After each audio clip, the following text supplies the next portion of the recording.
GS paper 1 की mains के लिए मेनली है। इसमें प्रीलिम्स के भी कुछ चीज़ें ऐड हो जाएगी। तो सबसे पहले आर्ट एंड कल्चर का, तो बहुत से लोगों का होता है कि इसमें क्या पढ़ें क्या नहीं पढ़ें। तो सबसे इम्पोर्टेंट जो किताब है, जो पहले पहले इंग्लिश में थे लेकिन अभी थोड़े टाइम पहले ये हिंदी में भी आ चुकी है, an introduction to fine arts class 11th की एनसीईआरटी है। इसको बाइबल बोल सकते हैं आर्ट एंड कल्चर का, क्योंकि एनसीईआरटी को वैसे भी बाइबल बोलते हैं, लेकिन ये किताब बहुत ही अच्छी है। इसको मैंने खुद ने पढ़ा है, बहुत ही अच्छी है। इसको पढ़ने के बाद में मेरे नोट्स इसी पे बेस्ड हैं। मेरे नोट्स हालांकि इंग्लिश वर्जन पे बेस्ड थे, लेकिन अब हिंदी में आ गई है तो बहुत कम एफर्ट लगाने पड़ेंगे। इसको पढ़ने के बाद 3 रीडिंग के बाद में हमें नोट्स बनाने हैं इसके। और मेनली जो स्थापत्य कला है वो बहुत अच्छे से डिस्क्राइब की है। स्थापत्य कला, मूर्ति कला, ये सब बहुत अच्छे से इसमें डिस्क्राइब किया हुआ है। तो हमें इसको पढ़ के 2-3 बार उसके अच्छे से नोट्स बनाने हैं। सेकंड है मॉडर्न इंडिया।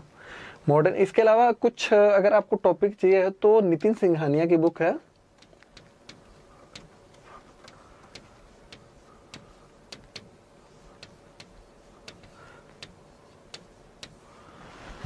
उसको यूज कर सकते हैं। कुछ टॉपिक जैसे इसमें पेंटिंग इतना अच्छे से एलाबोरेट नहीं किया हुआ, उसमें से कुछ पार्ट ले सकते हैं। एक चीज़ और मैं नोट लगा के बोलना चाहता हूँ, ये कुछ बुक्स हैं जो मैंने बहुत थोड़ी पढ़ी हैं, लेकिन मुझे ऐसा लगता है कि इनको पढ़ के और ज़्यादा बेनिफिट होगा, तो इसलिए मैंने कुछ ऐसी बुक भी इसमें डाली है जिसको पढ़ना चाहिए। हालांकि मैंने उनको बहुत बहुत सरसरी निगाह से देखा है। तो नितिन सिंघानिया से कुछ चीज़ें ऐड कर सकते हैं। उसके बाद में मॉडर्न इंडिया के लिए अगर हम बात करें तो मैंने सिर्फ एक बुक पढ़ी थी विपिन चंद्रा की, तो वो भी ओल्ड एनसीईआरटी क्लास 12th की। बहुत ही छोटी बुक है। अगर हम इसका ओरिएंट ब्लैक स्वान का अगर हम देखें तो सिर्फ 300 पेजेस का इसका मतलब छोटी सी एनसीईआरटी है, लेकिन इतना ज़बरदस्त इसमें लिखा हुआ है, हर टॉपिक इससे क्लियर हो जाएंगे। प्लस अगर किसी को और कुछ चीज़ें पढ़नी है, जैसे 1857 से पहले के जो भी रिवोल्ट हुए थे, विद्रोह हुए थे, या कांग्रेस से पहले की संस्थाएं थी, इनसे जनरली प्रीलिम्स में क्वेश्चन पूछते हैं, तो उसके लिए स्पेक्ट्रम यूज़ कर सकते हैं। स्पेक्ट्रम में इन दोनों टॉपिक पे बहुत अच्छा दिया हुआ है, तो स्पेक्ट्रम से ये 2 टॉपिक भी अच्छे से कवर हो जाएंगे। और जैसे जो एक 1940s के बाद में जो क्रिप्स मिशन हुआ था, या फिर उसके बाद में जितने भी समझौते, जैसे शिमला समझौता, वेवेल समझौता, ये सभी अगर हमें पढ़ने हो तो स्पेक्ट्रम से हम पढ़ सकते हैं, क्योंकि उसमें काफ़ी अच्छे से दिया हुआ है। बाकी मेंस के लिए तो मुझे लगता है कि ये मोर देन सफिशिएंट है। उसके बाद में पोस्ट इंडिपेंडेंस इंडिया के लिए क्लास 12th की एनसीईआरटी आती है, उसका नाम है आधुनिक भारत में राजनीति। उसमें डिटेल्ड इंडिया के इंडिपेंडेंस से लेके क्या क्या समस्याएं थी, इकोनॉमिक, पॉलिटी, सब समस्या थी, देश के इंटीग्रेशन की समस्या थी, सब बहुत अच्छे से डीपली एक्सप्लेन्ड उसमें किया हुआ है। तो वो छोटी सी बुक है एनसीईआरटी, उसको बार बार पढ़ना है, ये पोस्ट इंडिपेंडेंस इंडिया का भी पोर्शन कवर हो जाएगा। वर्ल्ड हिस्ट्री के लिए एनसीईआरटी वो है अर्जुन देव।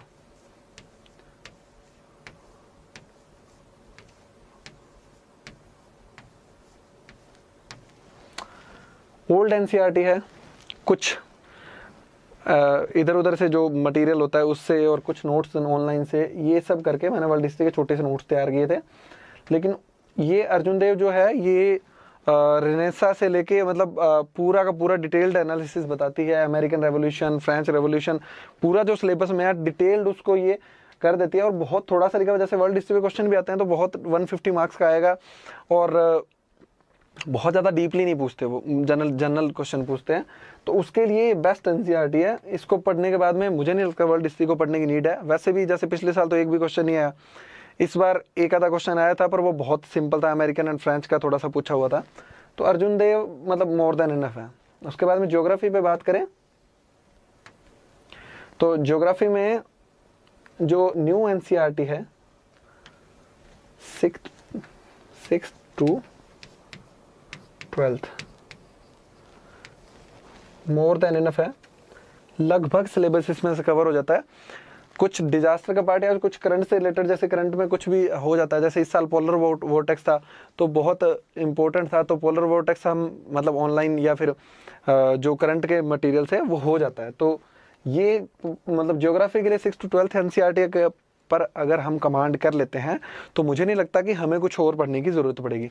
इसी तरीके से इंडियन सोसाइटी के लिए आपको थोड़ा गूगल की या ऑनलाइन रिसोर्स की नीड पड़ेगी, कुछ ऑनलाइन रिसोर्स आपको लेने पड़ेंगे, कुछ ऑनलाइन वीडियोस देखने पड़ेंगे, प्लस 11th और 12th की जो इंडियन सोसाइटी की एनसीईआरटी है वो हमें पढ़नी ही पड़ेगी, क्योंकि बहुत अच्छा एलोबरेट किया हुआ है। और अभी पिछले 1-2 साल में तो यूपीएससी जिस तरीके से क्वेश्चन दे रहा है वो इससे बहुत अच्छे से डील हो जाएंगे। तो ये हुआ जीएस पेपर फर्स्ट। उसके बाद में बात करेंगे जीएस पेपर 2 की। बहुत छोटी बुक लिस्ट है, जिसमें पॉलिटी के लिए तो मतलब वन एंड ओनली है ये एम लक्ष्मीकांत, मतलब कंप्लीट सिलेबस पूरा कर देती है पॉलिटी का, बिल्कुल ज़रूरत नहीं पड़ती हम कुछ और भी देखें।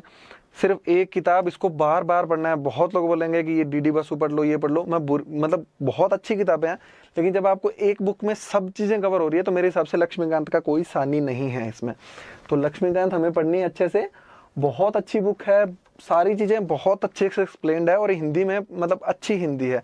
कुछ चैप्टर्स 1-2 में थोड़ा सा समझने में दिक्कत आती है, जैसे सिटीजनशिप का जो चैप्टर है उसमें समझने में दिक्कत आती है, तो वो थोड़ा आप और कोई रिसोर्स से उसको थोड़ा करेक्शन कर लें। बाकी बहुत अच्छी किताब है। प्लस करंट अफेयर तो होते ही हैं, जो पॉलिटी तो सीधी सी बात है डायनेमिक सब्जेक्ट है, तो करंट अफेयर हमें करने पड़ते ही हैं। सोशल इश्यूज़ का है तो उसमें जो इंडियन सोसाइटी का हमने पार्ट किया था एनसीईआरटी से, वहाँ से करना है। प्लस करंट के जो भी इश्यूज़ हैं, उसके अलावा सोशल इश्यूज़ तैयार करने का सबसे अच्छा वे है कि जितने भी सेक्शंस हैं, जैसे वीमेन है या फिर दिव्यांग सेक्शन है, दलित सेक्शन है, एससीज हैं, एसटीज हैं, जितने भी सेक्शन हैं उन सब, बच्चे हैं या फिर जो जिसमें बोलते हैं कि किशोरों की समस्याएं होती है, तो जितने भी सेक्शंस हैं उसमें हमें तैयार करना होता है कि सबसे पहले तो व्हाट मतलब उसकी डेफिनेशन, फिर उसके टाइप्स मतलब उसके बारे में एक्सप्लेन, फिर उनकी क्या समस्याएं हैं, प्रॉब्लम्स, फिर उसके बाद में गवर्नमेंट मेजर्स, फिर लैक्यूनस, फिर वे फॉरवर्ड। इस तरीके से इनको प्रिपेयर करना होता है अपन। तो ये आप इससे लेके और करंट से हम सारे सेक्शंस का अलग अलग हमें तैयार करना पड़ेगा। जब बात आती है आईआर की, तो आईआर तो मैंने किया था, तो इसके बेसिक्स थे वो मेरे कुछ सीनियर्स ने करवाए थे। जो बेसिक्स आईआर की अप्रोच होती है वो मेरे सीनियर्स ने कराए थे। उसके अलावा newspaper, article, magazine, Rajya Sabha TV discussion, ये बहुत ज़रूरी है। हिंदू में काफ़ी अच्छे आर्टिकल्स आते हैं इससे रिलेटेड, तो ये बहुत अच्छी चीज़ है। तो इसके लिए कोई बुक तो मैं मतलब रेफ़र करूँगा नहीं, और शायद पढ़नी भी नहीं चाहिए। इसकी अप्रोच पता होनी चाहिए, उसके बाद में करंट से उसको अपडेट करते रहना पड़ता है, और एक बैलेंस ट्रेंड होना चाहिए। सबसे बड़ी बात है जो MEA है, मिनिस्ट्री ऑफ एक्सटर्नल अफेयर्स की वेबसाइट है,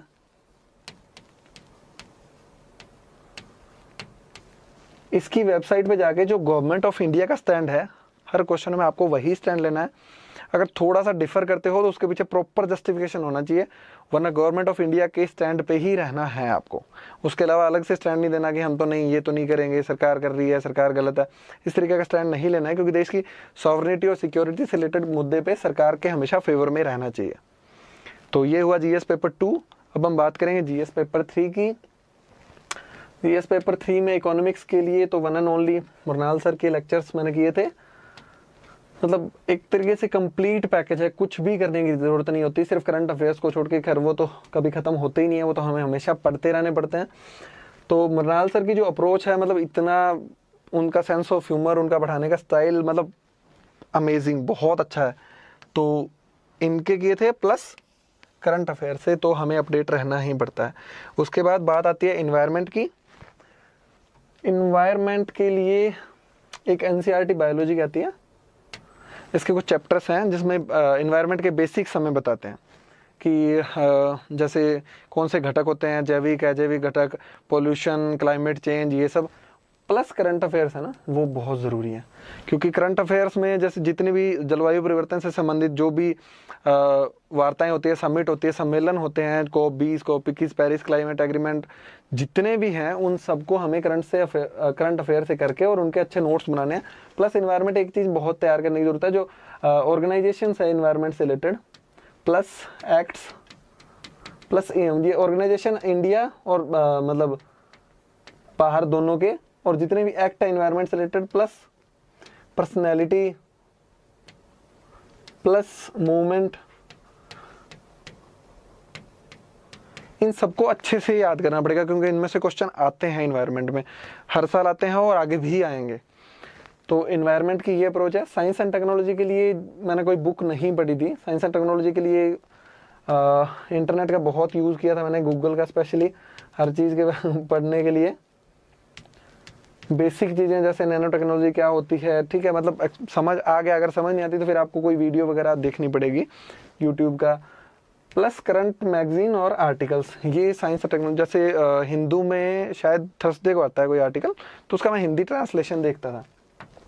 ये आपको साइंस एंड टेक्नोलॉजी का करना पड़ेगा। कोई बुक मतलब ना ही पढ़े तो ठीक रहे, क्योंकि बहुत आउटडेटेड बुक होती है, बहुत एक्स्ट्रा मतलब जानकारी उनमें होती है, इतनी एग्ज़ाम डिमांड नहीं करता। और इसमें पेपर थर्ड का एक पार्ट है इंटरनल सिक्योरिटी। इसमें भी सेम साइंस एंड टेक का अप्रोच था। इंटरनेट से कुछ चीज़ें की थी, प्लस करंट अफेयर किए थे। इसके नोट्स बनाए थे मैंने खुद से, क्या क्या दिक्कतें हैं क्या नहीं है। साइंस एंड टेक्नोलॉजी और इंटरनल सिक्योरिटी का यही अप्रोच है। एक इसमें डिजास्टर मैनेजमेंट का भी आता है, तो वो ज्योग्राफी की एनसीईआरटी है, उससे कवर हो जाता है।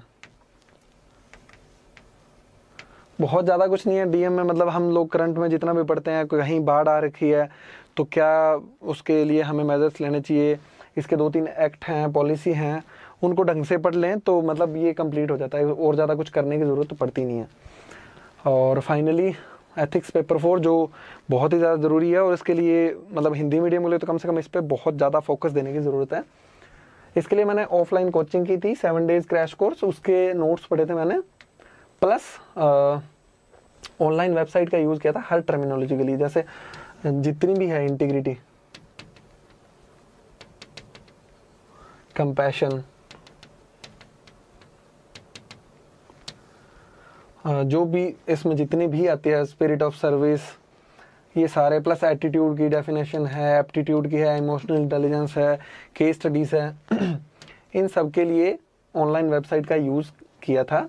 और जो कोचिंग क्लास मैंने क्रैश कोर्स किया था, उनके नोट से मैंने एथिक्स कंप्लीट किया। तो एथिक्स के लिए सबसे ज़रूरी है एग्जाम्पल्स।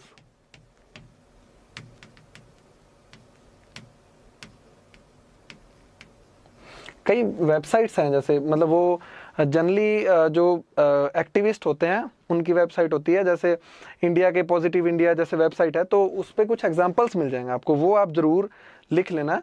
तो उसमें क्या होगा कि जो भी एक्टिविस्ट है जिन्होंने बहुत अच्छा काम किया इंडिया में, तो अगर आप उनका यूज़ करेंगे तो उसमें बहुत अच्छे अच्छे एग्जाम्पल है। किसी इन्वायरमेंटलिस्ट है, कोई बच्चों के लिए काम करता है, कोई एनजीओ है जो बूढ़ों के लिए काम करता है, तो इन सब के लिए आपको एग्जाम्पल्स बहुत अच्छे मिल जाएंगे। और एथिक्स का ये है कि जितने अच्छे और इनोवेटिव एग्जाम्पल्स आपके होते हैं, उतना ही आपको मार्क्स मिलते हैं, उतना ही आपका पेपर अच्छा होता है। और बिल्कुल लास्ट में करंट अफेयर्स के बारे में, वैसे तो जनरली मैंने वीडियो में बता दिया था, पर एक बार रिवाइज भी कर लेते हैं। इसके लिए सबसे ज़रूरी है न्यूज़पेपर पढ़ना, आर्टिकल, उसके लिए मैंने दैनिक जागरण, जनसत्ता, ये सब बताए थे। एक मंथली मैगजीन होनी चाहिए करंट की, जो आपको रिवीजन करने में मदद करेगी, आपके नोट्स में कुछ ऐड करने में मदद करेगी। और थर्ड वन है यूट्यूब चैनल्स, जो आप यूट्यूब पे आप डेली उसको देखें तो करंट अफेयर आपका बहुत अच्छा हो जाएगा। तो ये हमारी बुक की स्ट्रेटजी है। इतनी सारी बुक्स हमें पढ़नी पड़ेगी, मतलब बिल्कुल फाइनल नहीं है ये, आप इसमें कुछ जोड़ सकते हैं, घटा सकते हैं अपनी चॉइस के हिसाब से। तो ये बुक्स हैं।